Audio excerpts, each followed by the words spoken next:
আপনি কি জানেন লিফট কিভাবে আবিষ্কার হলো? সকল দেশেই নির্মিত হচ্ছে আকাশচুম্বী বাড়ি, আর এসব বাড়ির নিচ থেকে উপরতলায় ওঠানামার জন্য ব্যবহার করা হয় লিফট বা এলিভেটর। 1734 সালে পৃথিবীর প্রথম লিফট বা এলিভেটর তৈরি করা হয়। ফ্রান্সের রাজা কিং লুইসকে তার বিজ্ঞানীরা সিঁড়িতে সহজে ওঠানামা করার জন্য একটি যন্ত্র উপহার দেন। সেই লিফট শুধু একতলা থেকে দুতলায় মাত্র একজন ব্যক্তিকে বহন করতে পারত। সে সময় লোকে এটাকে বলতো উড়ন্ত চেয়ার। এই যন্ত্রটির নির্মাণ কৌশল তেমন জটিল ছিল না। একটি চিমনির ভেতরে দড়ির সঙ্গে ভারী কিছু বাধা থাকত।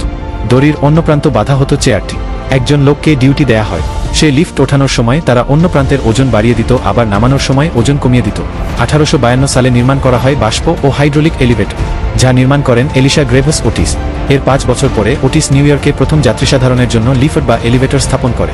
1861 সালে ওটিসের মৃত্যুর পর তার 2 ছেলে চার্লস এবং নর্টন বাবার আবিষ্কার কাজে লাগিয়ে লিফট বানানোর কোম্পানি তৈরি করে, যার নাম দেয় ওটিস ব্রাদার্স এন্ড কো। এরপরে কোম্পানিটি আমেরিকায় 2000-এরও বেশি এলিভেটর স্থাপন করে।